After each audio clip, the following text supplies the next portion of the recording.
Hello, right now we speak with the protagonist of the movie KUTLING. My name is Sasha, I'm from magazine Corto de Vista, and this is Jacob. Hey, I'm Jacob Utzon Krefeld, writer, project leader, and actor of the short film KUTLING. Really interesting movie. Thank you. Do you professional actor? Do you work like Yes, yeah. And this was an opportunity to create a project that I feel like would be good for the world, comment on things that I find important, and put myself in there, basically. Okay. Yeah.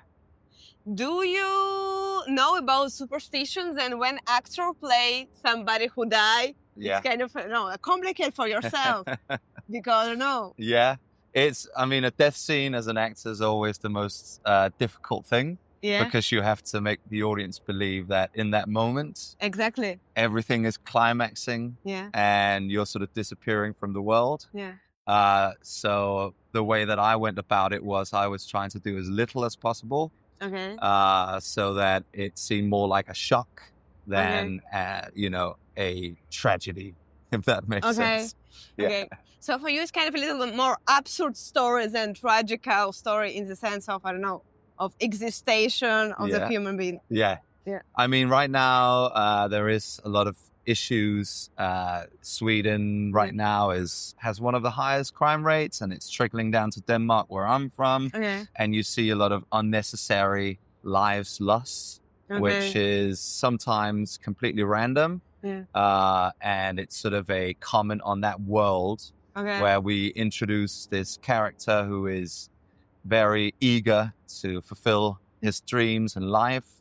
He's kind of stuck in this small environment, and he tries to get, in contact with one of the girls that he waits at the table. That goes completely wrong. And then the story just escalates, basically. Yeah. And what happens is this guy then becomes a random victim of a stabbing crime.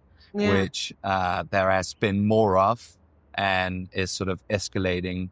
And for people living in Sweden and in Denmark as well, it feels very unnecessarily random. Mm-hmm. It feels like it could happen to anyone. And it's sort of commenting on that, if that makes sense. Yeah.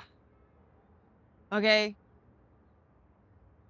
I really love your acting, actually, and I think it's really cool how you choose the altitude when you're like shy guy who want to do something and after it's changed, who became kind of a brave guy who can like change the reality and take this action in his hand, and he died directly. Yeah. I think it's really like sad story actually, but it's beautiful and it's important for every country.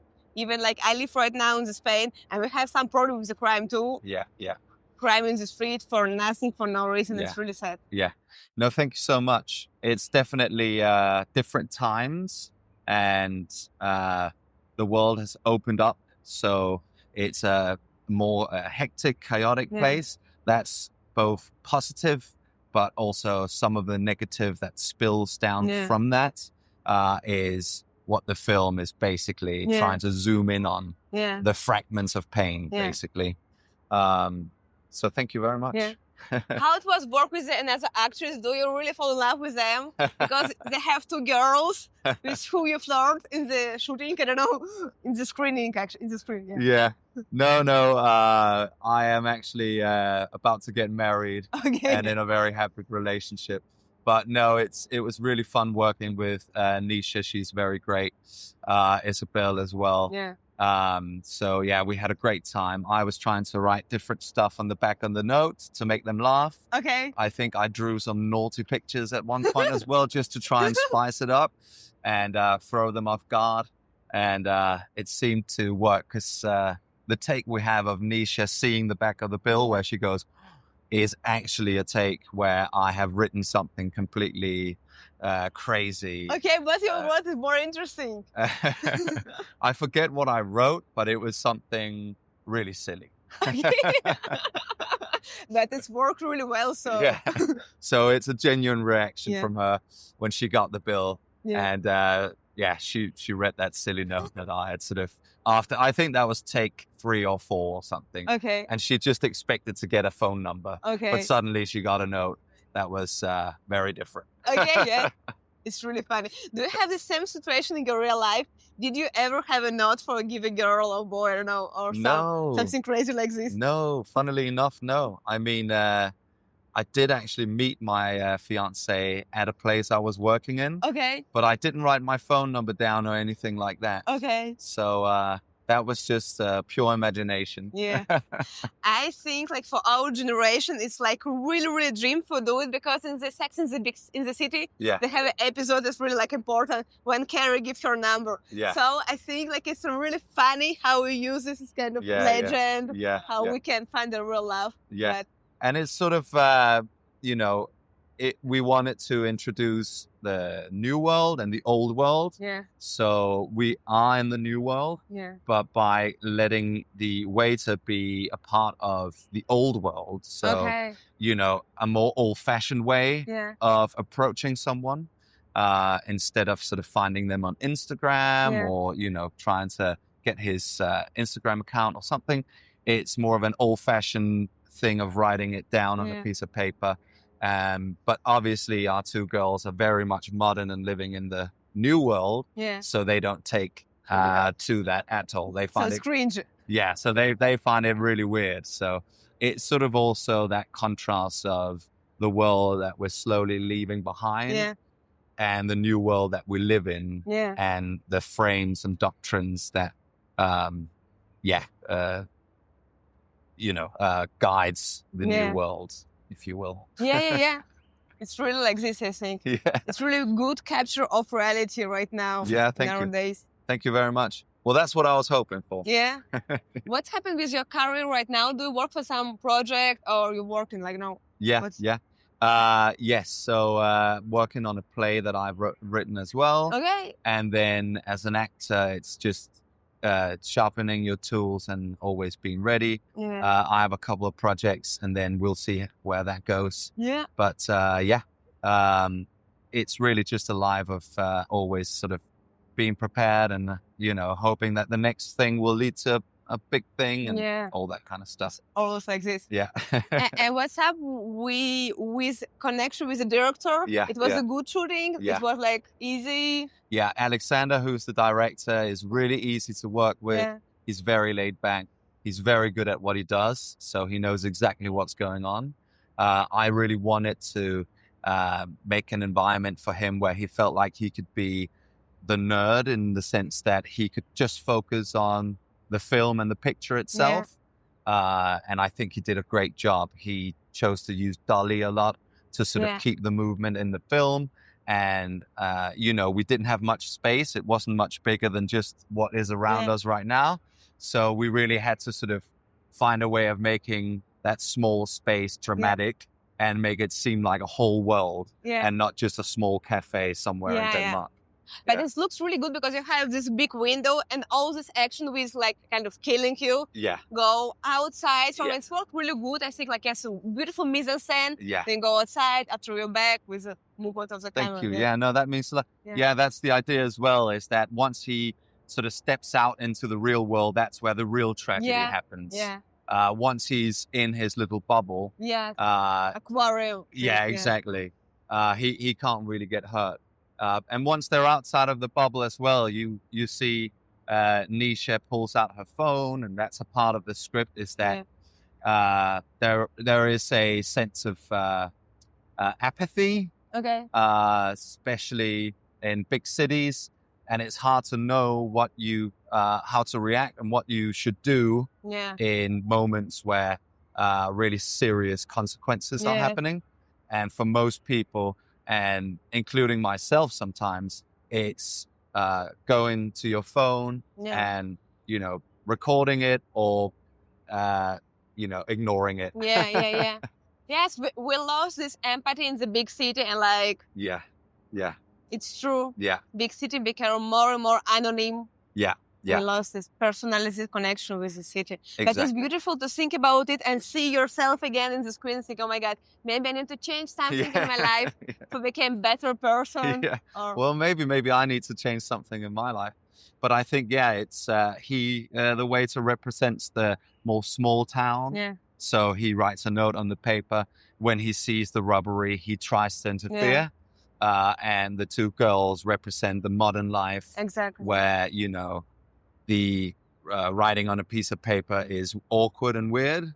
And the way to deal with, an accident or something consequential happening is via your phone. So you still distance yourself. And always have your middleman, your phone between what's happening and how you feel. Yeah. It's true. It's work like this. Yeah. The phone became a new reality in which we live, like actual reality, virtual reality. Yes. Everything's so connected. I think so. It's very interesting, and we'll see. Maybe it goes even further. Yeah. And phone becomes the reality, but we don't know yet. So we might as well just, live. Sorry. Yeah. No. I just was thinking, like, we study in the film university. Yeah. And we work a lot with VR glasses and for the movie because it's like new, wave, how we can see the reality inside the new reality. And I think, yes, maybe in some years we'll just use the glasses and not really go outside. I think you're right.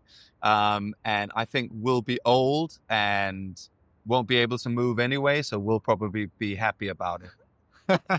Yes, maybe. Maybe. But because maybe we will live more longer, so we'll have some time for move after, some time for not move. Yeah, in the house. Exactly.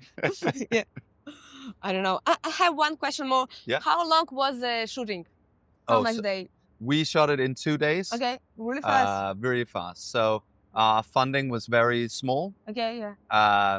So I was working on a feature film in London. Yeah. And the executive producer was an American guy. Okay. And he was on set the days that I was on set. Yeah. And he saw me acting. And then he said he really liked my performance. And he wanted to work with me again. And then I said, well, you can fund my first short film because I have a script. And then he said, yeah, he would like to do that. So he basically paid for everything. But it was very minimal. Yeah. The funding. But yeah, shout out to Paul. Yes, but it worked really nice. So sometimes we can do something really brilliant without some money. I agree. Thank you. Yeah. Really nice. I think, I don't know. Do you want I can ask you some special question if you want to answer? For sure. Yeah. I don't know. Do you have some question for yourself that I can use? No, I don't actually. Sorry. And pretend that it was my question. No, I don't actually. But I'm open to any questions. Okay. Do you love some Spanish? Do you have some favorite Spanish director or Spanish actress or Spanish actor? That's a good. Guillermo, I think, is brilliant. Obviously, I think. True. It's one of those. We don't get to see Spanish stuff as much. Yeah. When you live where I live in London. Yeah. Because. Reading subtitles becomes a thing. And I'm Danish and I grew up reading subtitles. Okay, yeah. But it becomes a thing of, I could just put this on kind of thing. So I have to admit, I don't watch as much as I should. Yeah. But I know that the cinema scene in Spain is huge. Yeah. And every time I get a chance, I check in. I think movie-wise, there are two films that made the biggest impression on me last year was The Apprentice and Anora. Okay. I don't know if you've seen either. The Princess, no, Anora, yes, I saw. I really like it too. Yeah. Very good. And really good performance. I'm originally from Russia, so I have a big connection with it because it's like it really looks like. Yeah. Oh my God, this is such a good performance. Yeah. I can't believe it. So you understood the Russian and everything as well, of course. Yeah. So that's why it's so funny to think like, oh my God, they looks like my friends from Russia. Yeah. They speak the same way. Yeah. That's really cool. Yeah. I don't know. We lost the cameraman. Yeah. Thank you.